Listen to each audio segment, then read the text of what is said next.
everyone. Welcome to another Call to Action Market Update with Frederick Conjley Wealth Management. Those of you that are joining us for the first time, Frederick Conjley Wealth Management has been in practice for over 30 years. As of last year was our 30-year anniversary.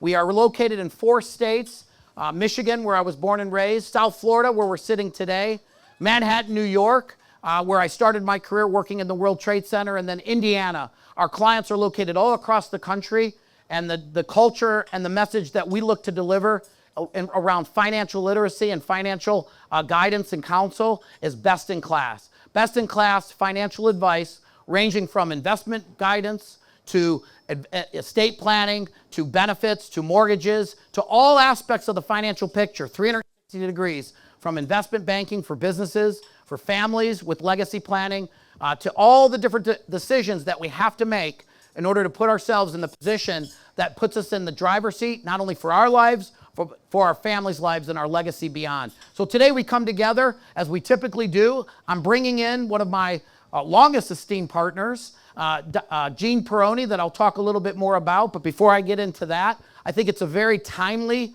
opportunity for us to come together. Here we sit today coming off a market that has been extremely volatile. We've seen a particular category that's driven this market called technology and AI for really the last 2 years. But since October, that's changed. We've seen a transition, we've seen a lot of questions, and we've seen a lot of volatility, specifically around the momentum plays of the market, which we would like to refer to as growth. And the partner I'm going to be talking to today and asking questions and leveraging his knowledge and his history to share with us what he feels what the next chapter and beyond looks like. And I think it's critical because what we're sitting with today is the second year of a first-term presidency. And that historically has brought us heightened volatility. It's brought us a great deal of headwind relative to performance. If you didn't hear before, I'll tell you again, the second year of a first-term presidency is historically the most volatile, but also the least rewarding. Interestingly enough, we have a number of things happening in the second year and a new, call it regime and presidency. We have the fact that we have an election upon us.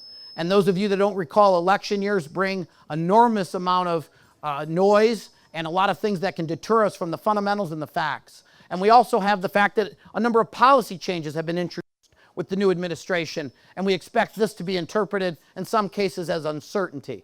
I think we all know that we're hearing a number of things out there like tariffs and whether the market's in a bubble, whether we're hitting valuations that are considered to be a little bit elevated, but we're also coming upon a number of positive things.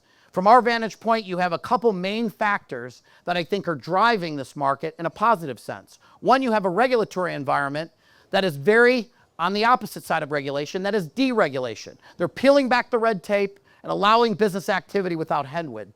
In addition to that, you have the Federal Reserve, which of course is going through change with the new Fed chair coming in May. That of course creates question, but we have an accommodating Fed, which means they're injecting liquidity into the call it money supply, called M2, as opposed to pulling money out of money supply, which was transpiring since 2002. Since December, they have reversed that path. And those are the two most important aspects and attributes to an economy that's going to be allowed to move forward. Regulatory environment that's positive for business, as well as the fact that we have liquidity, which I like to refer to as oil in the engine. You could have a strong Ferrari engine, but if you don't have oil, you're not going anywhere.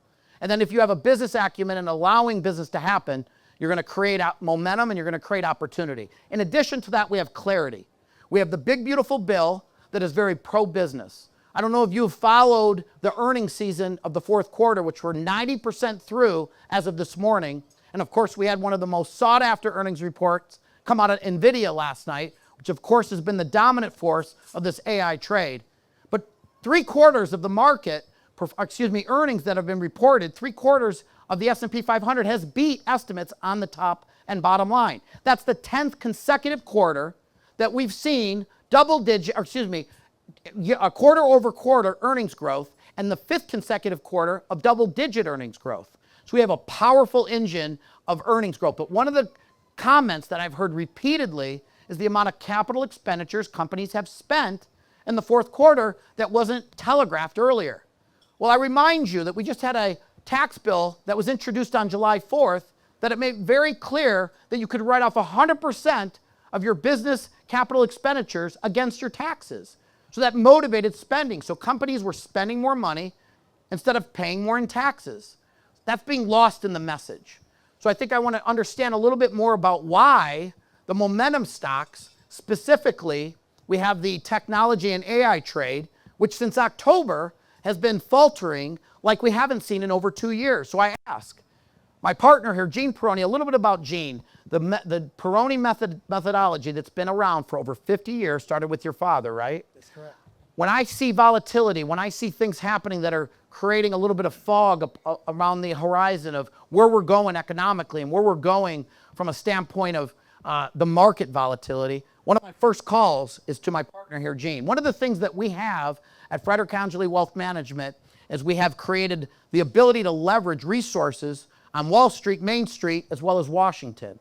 And I could tell you the Peroni growth methodology has been something that over the course of the last 30 years, and I'd say 20 years specifically, has never led me wrong, has never led our clients wrong.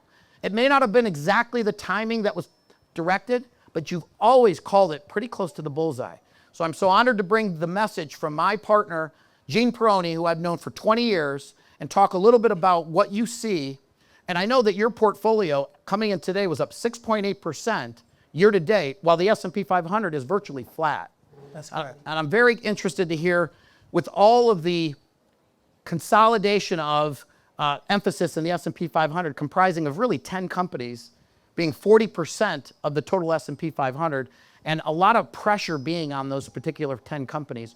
What do you think is the concerning reason for that to happen? Is it something that we need to take of a more long-term concern, or is it something that we just need to get through short-term? You know, I think there's too much emphasis on that, the fact that the S&P is overweighted in technology. After all, the S&P 500 made a new record high in January, right in the midst of the decline in technology. Right. Now we see technology bottoming here over the short run. So I think the worst effects of the overweighting, if you want to call it that, in the S&P 500 is probably behind us. What I see here is a broadening market. I think technology has a long way to go on the longer term. But one of the things that's been so bullish about this market has been that it's been broadly populated. Technology did steal a lot of the limelight, a lot of it media attention. But when you consider the last several years, there have been other sectors. The industrials have been doing very well. The biotechnology stocks have been not only keeping up with, but surpassing a lot of the technology names. So it has been a multifaceted market. What is occurring now is a market that is in the throes of change, of a shift in leadership. So I think what we're seeing now is a market that is shifting a bit toward the more traditional categories of the market, traditional categories that were out of favor, overshadowed by the technology run over the last several years and more.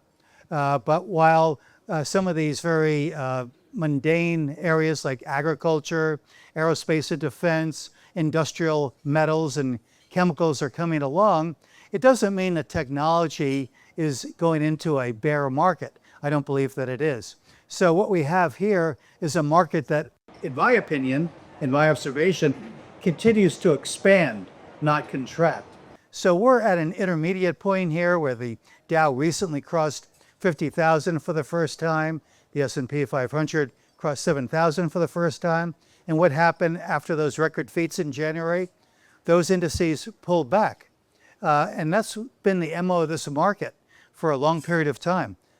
The indices make new highs, then they pull back. We haven't had that stage of euphoria. I think that's coming down the line, but every time we've risen to a higher stage of optimism, the market is corrected. We've seen rotation. In this case, we've seen technology correct from the October highs. The NASDAQ hasn't made a new record high since October 29th, whereas the S&P 500 and the Dow have made new highs this year. And I would also say that when we talk about expansion, we're not just talking about expansion in terms of the industry sectors and themes. We're seeing expansion in terms of the capitalization tiers. Last year, I predicted that 2026 would see the S&P 400 Mid-Cap Index outperform the S&P 500. And we are seeing just that. And I think this is going to be a continuation not just through 2026, but beyond. So year to date, the S&P 400 Mid-Cap Index is up about 7%, whereas the S&P is about flat. I think that's going to expand even further. Industry's up 70%. I'm sorry, the S&P 400 Mid-Cap Index. Okay, mid-cap. So- Gotcha. Which, by the way, didn't do much the last couple of years, right? It didn't do much in the last 14 years. So I'm making the argument now that we are seeing cyclical change in this market, not just a transient change with technology and consolidation, but something that I think is going to carry for multiple years. It's not just a short-term event, but a much longer-term one as well. So you have more sectors and themes participating, and you have more capitalization tiers participating. With technology in the Mag 7 leading the market, or basically leading the market over the last several years and more, it has been more of a large cap advance. And the S&P 500 has done well. The NASDAQ has been stellar. Now the NASDAQ is the dragging index here, and the S&P 400 is the leading index. One other thing I'd point out, as this market moves to more traditional categories, we are seeing the Dow theory once again playing a significant role here. The Dow theory was developed by Charles Dow of the Dow Jones back in the early 1900s. And back then, the Dow Jones Transportation Average was called the Dow Jones Rails. So his theory was that if you saw the railroad stock leading the industrials higher, that was an early indication of economic growth. And it was also an indication that economic growth would be sustained over a long period of time.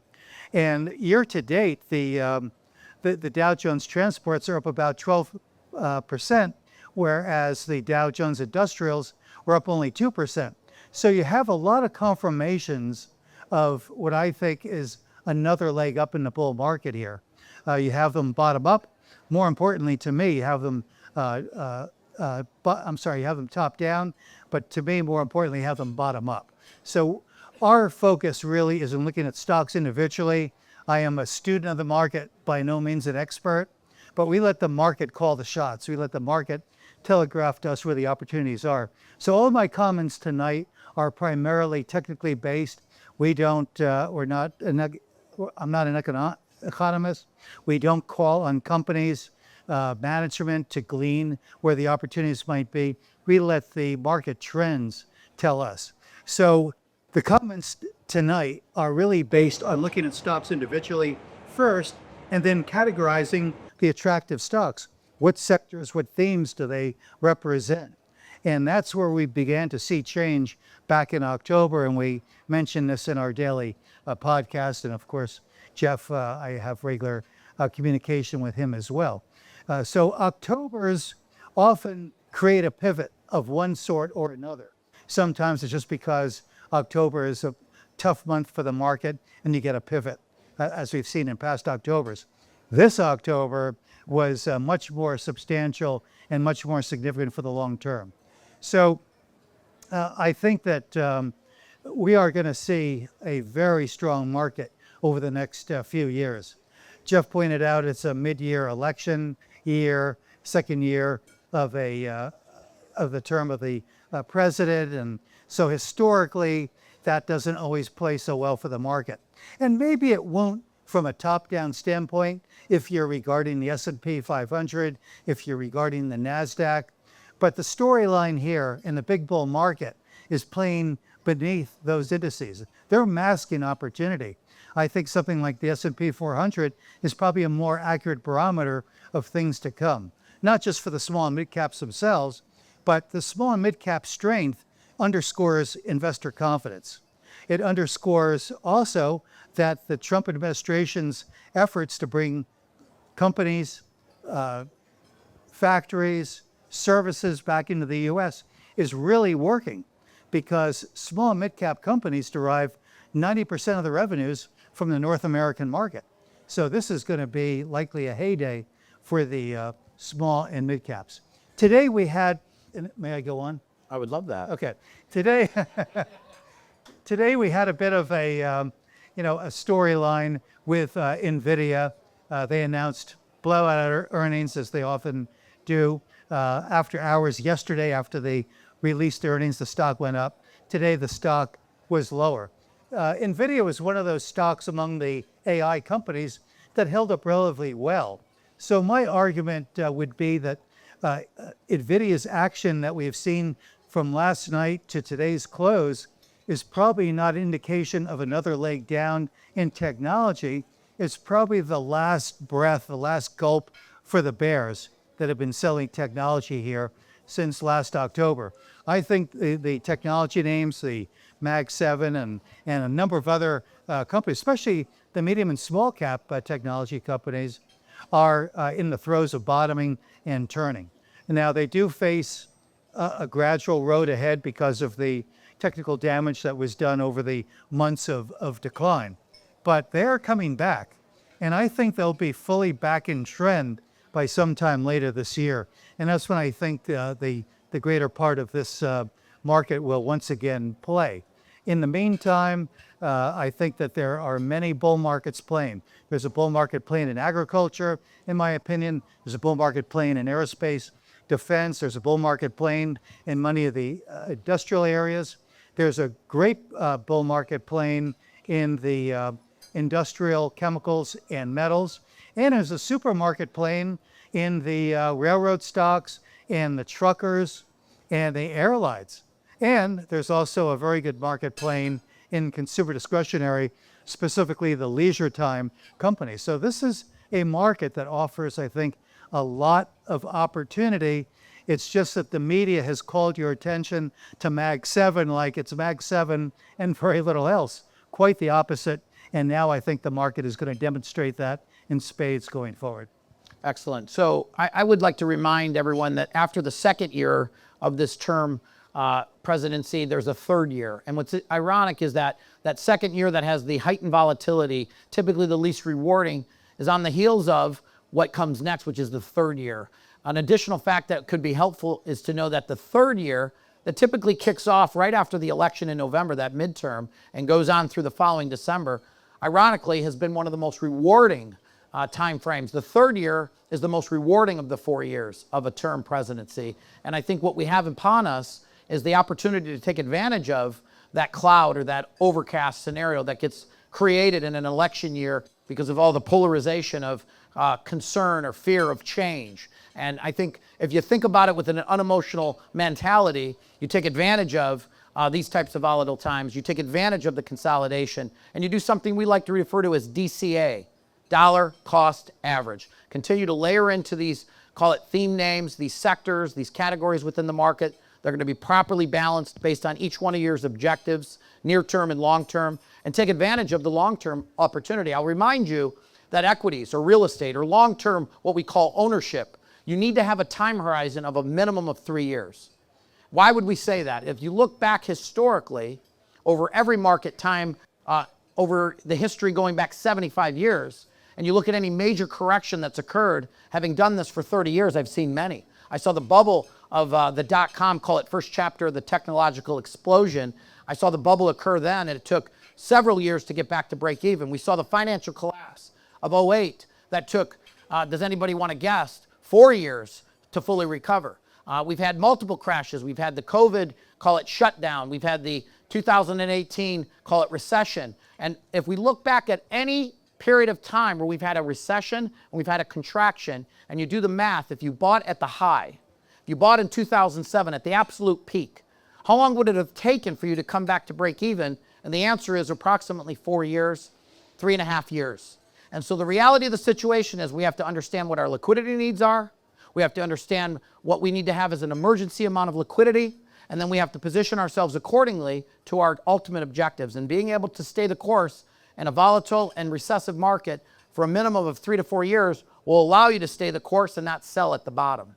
But as I mentioned initially in the second point is the fact that we're getting ready in our, I'd say high probability, we're cautiously optimistic that we're getting ready for a breakout here and for market upside. I can tell you, doing this for 30 years, knowing what a bubble feels like, knowing what an overheated market feels like, this doesn't smell, this doesn't taste, and this doesn't have the remnants of a bubble or the end of an expansion. I would call this a secular bull market that's transitioning into other areas of the market. You have certain companies trading at multiples that are well over the averages, call it 25, 26 times earnings. And then you have other areas of the market, the S&P 400, that's trading at multiples that are far more conservative, 14, 15 times earnings. And we're seeing a transition. Now imagine if you're sitting here in August and you're saying, you know what, I'm going to go ahead and sell my mid-cap stocks. I'm going to get out of the agriculture. I'm going to get out of industrials. I'm going to move into these 10 stocks that are dominating the market. Today you'd be down double digits from that peak. And the reality is we have to have a diversified portfolio that's balanced, because the market will eventually come to you. You don't have to go to it. What do you say relative to what you anticipate the leadership being going into that third year? What would you want to position your portfolio, or make sure there's an emphasis a little greater going to that next chapter, Gene? Well, again, and that was a very good point you made about euphoria or a bubble. And that's the thing. Back in October, when the technology stocks peaked, I didn't see signs of euphoria in terms of the movements that we saw, even in the Mag 7 or others. In fact, semiconductors have held up relatively well. So technology would continue to be an area that I would... So you still like tech, you don't think it's over? No, I don't think it's over in tech. I think you have to probably wait a little bit here for it to really regain its momentum. But I think we're closer to a bottom than a top by a significant number, especially if you take your attitude of a 2 to 3 year look. But then, healthcare, I think, looks very good here. Biotechnology has been a leading category within healthcare, but now we're seeing the big pharmas stepping up and moving toward new highs. We're seeing the life sciences doing well. We're seeing a number of categories in healthcare that hadn't been doing so well in recent years now showing very good leadership and relative behavior. So the healthcare is important. I think the infrastructure story is an important one. So again, I go back to the materials. I think materials is a very important play here over the next several years and more. So if the Trump administration is successful, then there's going to be roads, bridges, tunnels, a lot of rebuilding, a lot of building of new factories, and so on. So again, data centers. Data centers. So within that, you could look at the grid companies and the supply companies and so on. I think we're in a really kind of a lull before what I refer to as a violent breakout. You have certainly the AI and the technology trade that I think, if you look at the earnings forecast, I mean, we're coming off of, I'll give you a little example here. When I started in the business and was really a student to many that I really leveraged to learn from at my earlier days in New York, we would look at earnings growth. We would look at companies in the S&P 500 year over year, and we would hear 4, 5, 6% earnings growth year over year. That was considered robust. You have a number of, call it consecutive years of seeing robust year-over-year earnings growth with double digits. We're literally finishing our third consecutive year, and we're projecting for a fourth year of double-digit earnings growth, not only for 2026, but we're calling upon an additional double-digit earnings growth year-over-year in 2027. So you have to look at the valuations of the market and wonder, are we a little heated? But then when you look at the fundamentals and the facts that we're looking for earnings growth at a robust pace, it gives you a little bit more of a calming effect to the fact that maybe we are trading at a little higher elevated pricing relative to the general market, but you're also looking at substantially elevated earnings growth. And having lived through, call it the information age, and watching the markets ebb and flow throughout those environments, you realize that, yeah, technology might be the leader, but then you have the benefactors. You have the infrastructure. You have the data centers. You have all the benefits that AI brings to the table. And as much as we don't want to go back to an environment like COVID made us open our eyes to the capabilities, whether it be signing documents via the DocuSign technology, whether it being running meetings via the, call it Zoom and all the different technological, I could literally be sitting in my office and whichever office we're in and talk to folks across the world and execute upon business transactions without getting up and flying and losing time. The efficiencies that were created in the information age, and I ask each of you to sit back and think about when we were in the midst of that, call it information age explosion. If you think about what we thought was coming and what the reality was, the fact is we just simply didn't know what was coming. And as we sit here today and talk about AI and blockchain, and if you think about a year ago, AI thinking 10 times faster than the human brain, and now we're at 400 times faster a year later, can you imagine what's coming next? Visualize a world where robots are more prominent than human beings. We have more bots on this earth than we have humans doing tasks, whether it be building your house, whether it be making us dinner, whether it be all the things we take for granted. And don't forget healthcare, coming up with solutions to allow our loved ones and our life to be improved and extended. I think we truly don't have a full grasp of what's coming. And we also know that there's going to be unintended consequences. There's going to be jobs lost, but there's also going to be jobs created. I remember vividly sitting at my desk, I want to say it was 1999, and this company by the name of E-Trade came out. And all of a sudden, $7 trades. When I started in the business, it cost thousands of dollars to execute a trade. And I'm thinking my job is done. I'm not needed anymore. Quite the opposite. So what we interpret to be reality sometimes needs to be let take its course and realize that there's a multitude of other impacts that we just simply can't fathom. If we look back over generations, whether it be going back to the printing presses or going back to the electrical capabilities and light, all the things that generations prior to us have had to endure, we have to realize we don't know what we don't know. And we have to leverage every resource that we have, like I've done here with Gene, and also take the course of being diverse, take the course of understanding what our time horizons are, understanding what our objectives are, and understanding ultimately that we don't know everything. And we want to make sure that we take a more broader view. And if you could add to how you've learned with your methodology and how we can utilize history and as well what you've endured to better prepare all of us for that next chapter. Well, my methodology is mostly technical in nature, as I mentioned. So we're really dismissing as much of the emotion in stock investment as possible. Again, we're holding ourselves out as students of the market, looking at the way the behavior of stocks individually, sectors, themes, and the market overall, how they're performing. And sometimes that's counter to what the headlines are. So I think that this is a time that we feel we offer an advantage because we are technical, because we're not inclined to study all the geopolitical events and make rhyme or reason of them. The market is only interested in two things. And as difficult as it is to witness a lot of the terrible social things have done in this country, certainly the geopolitical actions that have been taking place worldwide, you probably really want to resist investing and wait it out. But the market sees it differently. And I think the market really is a very good barometer of economic forecast. I think it's better than most economists, to be honest with you. So the market's concerns are earnings. Jeff pointed out that the S&P 500 companies now, 90% have reported, 75% have beaten their earnings expectations. And regardless of what the actual earnings growth might be with those earnings, what's more important to the market is anticipation. So the very fact that earnings are beating expectations, that means more to the market than what the actual growth rates are. As long as the market continues to anticipate something greater on the horizon, it's going to thrive. And I think that there is a lot more to anticipate and to thrive upon in the future. And again, for the reasons that I cited and Jeff cited, especially the fact that we're having an expansive market, not a contracting one. So it's not a concentrated market, it's an expanding one. The other thing that the market concerns itself with, what is the basic course of interest rates and what is the attitude or disposition of the Fed? Is the Fed more inclined to be in a tightening or a more accommodating trend?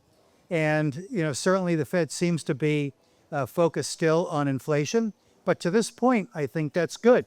It's keeping the market tempered. As I mentioned earlier, the market makes new highs. The S&P made a new high recently. The Dow made a new high recently.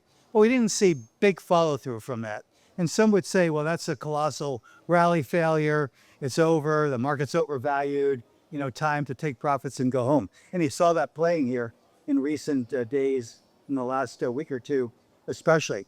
And I think really contrary, that is a good thing. The market, not just recently, but over the years, has been policing its price and sentiment excesses regularly and routinely. And even when it does it in the most harsh manner, such as the financial crisis of 2007, 2008, it comes back and it makes new highs.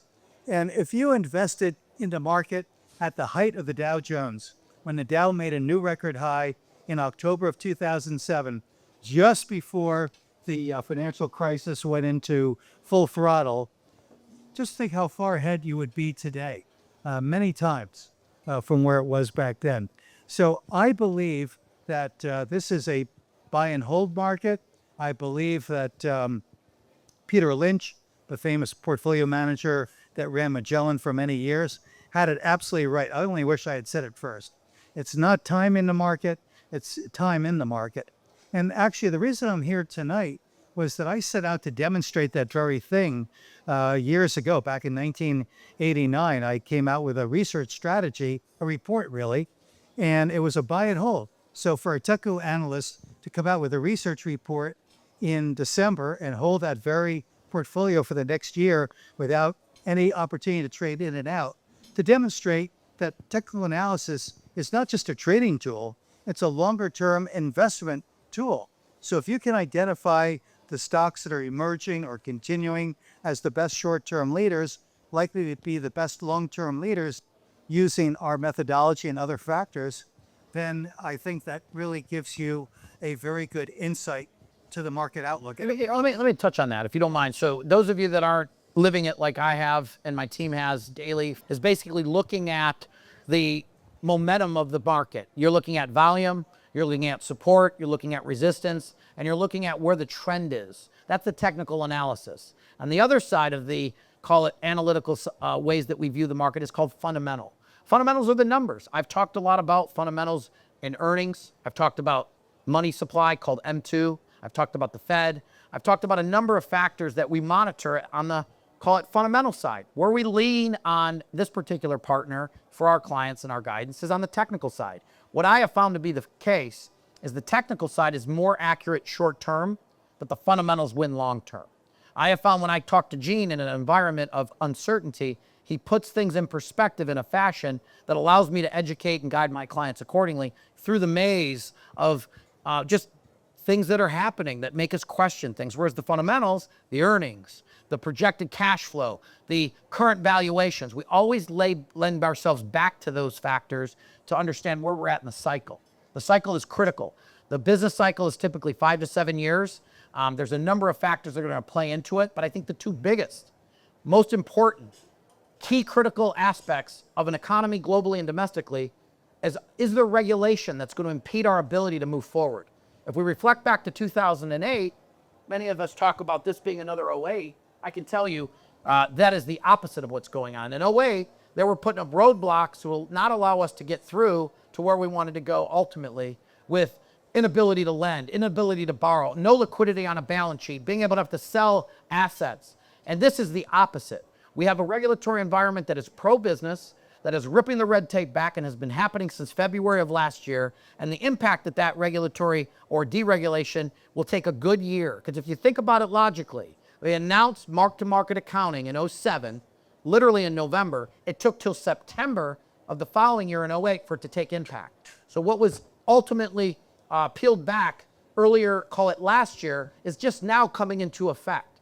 You also have the motivation of spending, capital expenditures, companies buying and building and expanding whatever it is that they need, technology, transportation vehicles, whatever it is that I did at the end of the year. I said, I'm going to spend money in December that I was probably not going to spend until March, because I had a tax code that was clear and concise that said, I'm going to save money.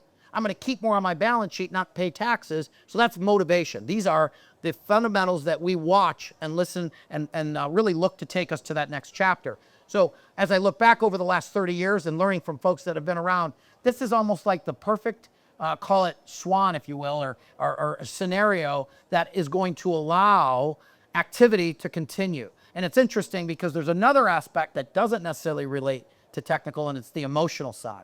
When I talk to people and I hear, for example, I'm really nervous about the market. I think we should get a little bit more conservative. Well, that's great, Mr. Jones, but how's your business? Oh, we're good. We're strong. And that is a good conversation. Whereas I have, say, that more conservative investor that historically is afraid of markets, afraid of investing, saying, you know what, I think I want to buy NVIDIA. I think I want to get more aggressive. That's when I know it's time to pull back. There's the emotional aspect. And when you do something for 10,000 hours or 30 years, you get a gauge, you get a taste. You hear 2 notes and you know the song. And what I would say with caution, and when I say caution, what's our time horizon? What's our fixed expenses? What is our liquidity needs? What do we need in order to sustain the unforeseen terrorist attack or market crash due to policy or tariffs or whatever's coming that's just a blind spot that'll eventually become clear. And let's be able to make it through. Let's take the emotion out. Fear and greed will make us make the opposite decision that's going to make us successful. And let's make sure we have the staying power to overcome and set the emotion aside so that your objectives, whether they're short term, whether they're intermediate term, or whether they're for your legacy.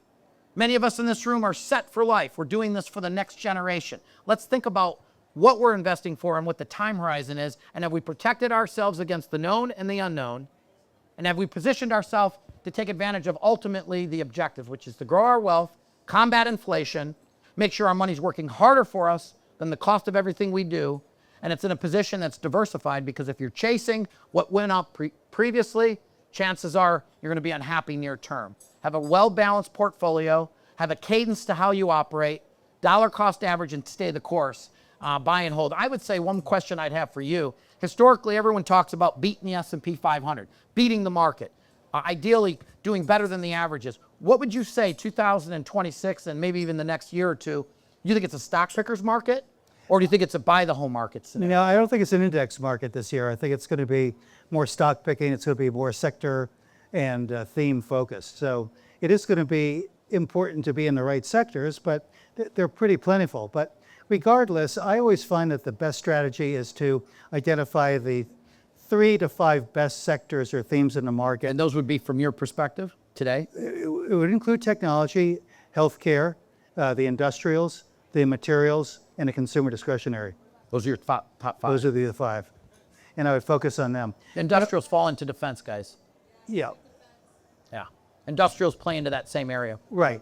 Yeah, the industrials encompass everything from railroads to the airlines to the aerospace and defense. And, I've never been one to diversify for diversification's sake. I think it's important to be strategically diversified. But it's not, a game of, trying to identify a very limited field of opportunity. I think the field of opportunity, is broadening here. So if you're in technology, I would stay. If you're overweight in technology, maybe that's a different conversation. If you don't have some of these traditional cyclical categories, I think it's important to have them. Cyclical would be? Cyclicals would be a lot of things. Agriculture, which is in materials, would be the railroads, which is in industrial. Transportation. The truckers look really good here. The airlines look very good. And then, of course, the consumer discretionary looks very good. And healthcare. Healthcare is a traditional category. Healthcare used to be... AI is technology. Yeah, healthcare used to be a very traditional category, very defensive growth category. Today, because of biotechnology, because of life sciences, and even because you have the big pharmas buying up a lot of the biotech and other companies to build out their pipeline, it's an aggressive growth area now. So healthcare, I think, has a multi-year run. That's another category that was out of favor for a number of years, and I think it's going to do very well over the next 3 to 5 years. Think about it logically, right? So RFK comes in, he starts resetting the tone relative to healthcare, and therefore a lot of the the biotech stocks and the healthcare stocks, to not name a specific company, have taken a step back due to the uncertainty of the policy changes. Typically, that will create a reaction on a negative sense of companies being sold off because of the unknown. Those are typically the opportunities. What we try to do when everybody's going this way, we go this way. When everybody's going this way, we go this way. And that's the way you take advantage of overreactions. We as human beings are emotional. We overreact, right? We overreact when things are euphoric, and let's just get in, oh my God, I'm going to miss out. Fear of missing out. And we do fear, where you're selling and you really shouldn't be. You should be buying if your time horizon is aligned.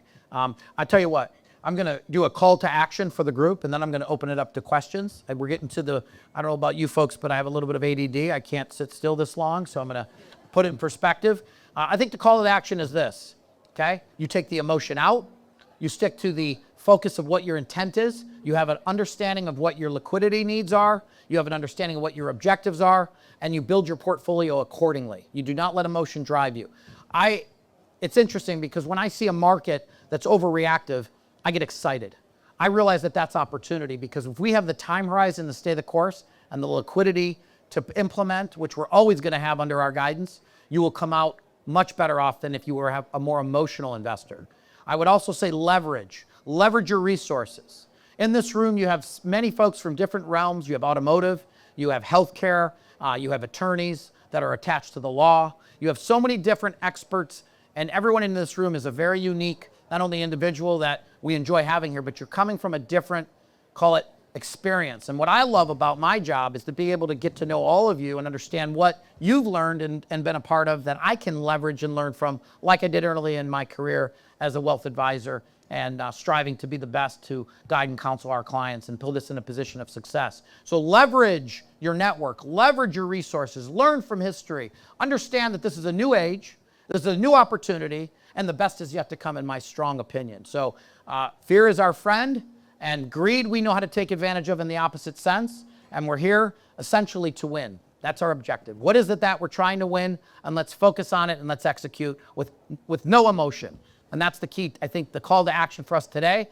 I thank you, Gene. I'm going to open it up to questions from our audience. And so the Trump accounts, those of you that aren't familiar with the Trump accounts, they're allowing us, for folks have kids, I think born in 2023 and beyond, to contribute. First of all, $250 is being contributed by some wealthy families, as well as the government kicking in about $1,000. And we have the ability, like a Roth IRA, to put $5,000 in for these kids. The question is, do we think that'll have an impact on the force of money coming into the market? And I'll reflect back to when I got into the business, which was back in 1995, and I was an intern prior to that. And there was something that was introduced that we all think has been around forever, and that's 401k plans and retirement plans. Now all of a sudden everybody was contributing to their retirement plans and self-directing their IRAs, and it caused the market to explode. Do I need to remind you what happened in the 90s leading up into the information age? And I do think it'll have an impact. Do I think it'll have an altering impact that's something that is definitive like it was then? Probably not. Probably not. But I do think any amount of money that would be coming into the market for a group of people that wouldn't have come in otherwise, I'll take it. You could put it into an index fund. You could put it into an individual stock. Similar to your 401k or your IRA, you can self-direct it however you'd like, right? Now, if it's a newborn that the money isn't going to be used for 10 years, 5 years, 15 years, or 20 years, we want to go with equities, David. We want to go into the long-term category because we know that asset class will outperform all other asset classes over time, right? So that's the way we would address that. The second question was crypto. Crypto's been a hot button for quite some time. And listen, someone in this room is not going to agree with me, and that's fine. That's why we want multiple opinions. In my opinion, .com, internet, AI, crypto. .com, crypto, internet, blockchain. The technology is the future. The crypto is not going away. Bitcoin is not going away. It's here to stay. And I know there's people that'll disagree with me on what it'll do ultimately, and that's fine. I think it's an asset class we all need to own, but I believe it's a currency. And if you think back, and early in my career, they introduced the euro that we think has been around for probably longer. They introduced it in the late 90s, and they leveled it across all of the European countries. So you had the Italian lira, you had all the different countries' currency. Now all of a sudden, where they're all going to use the euro, and they're going to say all these different economies of scale, because you cannot compare Italy to Germany, especially back then, but we're going to make them all equal. And eventually, the euro had to level in. I think the cryptocurrency, the Bitcoin, will do the same thing. It'll ultimately be a global currency that is not going away. It'll be a part of the transaction history. I think where the real opportunity is the execution of transaction and using technology to be more efficient. The SWIFT system will be replaced. To transfer money from one side of the world to the other, that takes in some cases a month, will happen instantaneous. They'll have the regulation in place to allow this to happen, and it's here to stay. I think it's no different than we buy an asset class to a certain percentage. We need to own a percentage of Bitcoin or some type of a crypto, Solana, et cetera.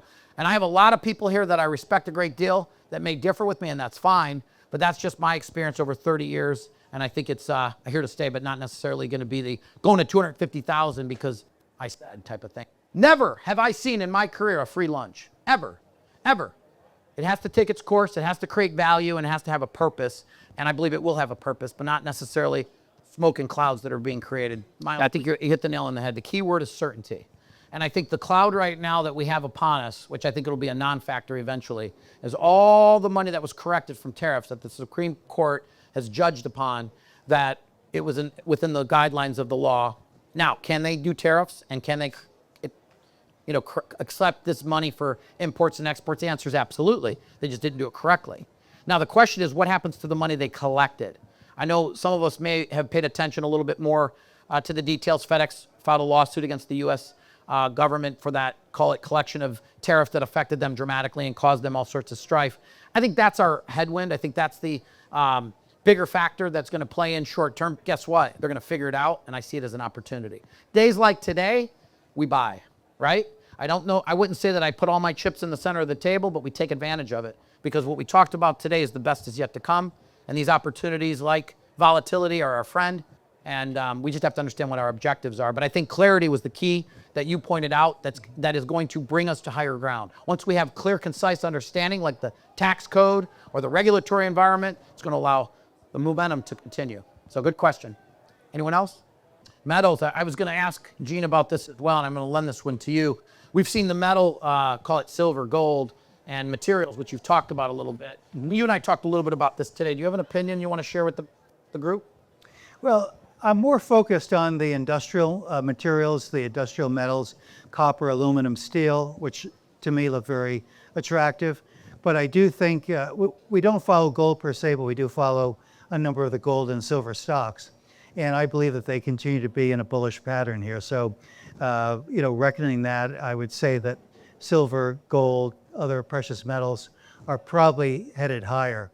And probably, if I were to use the stocks themselves as an estimation, I would say probably say in the order of 10 to 15%. Well, we were at 109 on the ETF for silver. Today we closed at 80. So if you're looking at it from that perspective, we're going to retouch those highs. I think we could. I would see it as a trade. I wouldn't say it as a long-term hot concentrated position is the way I would view that. But I do think it all breaks down to demand and supply. Right now, there just isn't enough supply to support the demand. There's been a lot of hoarding. There's been a lot of manipulation. I said, watching this market with intensity and focus like we have at our firm and utilizing others like Gene, what I've come to learn is that you have to understand what's happening behind the curtain, if you will. And I think there's some manipulation going on that will ultimately benefit the price higher. But I don't think anything should be overemphasized. I don't think you should take on an over-concentrated exposure to any particular category because there's always something we don't know. I don't care how smart I think I am, how leveraged of knowledge I have at my fingertips. There's always something that's behind the curtain that we just don't know. So you have to be balanced. But I do think upside's there. I agree with you. Any other questions? Awesome. Well, listen, I appreciate you all. I'm going to come join you. I'm going to have some dinner with you and enjoy your company, and I thank you. I have so many good people in this room. Please don't take my word for it. Get to know them all and know that this is a very special group. And not only that, it's people like Gene that put us in a position at FWM to be number one in every state we're in and top 50 in the country for 7 years and running. And our ultimate intent and our goal is to be best in class. What does that mean? Best at what we do, having the strongest culture, having the resources that are going to allow a competitive, call it environment to make every decision, whether it's building a portfolio, having the top money managers, whether it's taking out a mortgage and being able to leverage 4 banks against each other, or an investment banking event that you're having, creating a competitive environment. Every single decision you make should be best in class. And I don't know about you, but I usually play best when I have the highest competition I'm going against. Let's make sure every decision we make has that same complexion and the same, call it culture. And so right now, I think we have the best in class group of people. So let's go enjoy it. Thank you. I appreciate you all.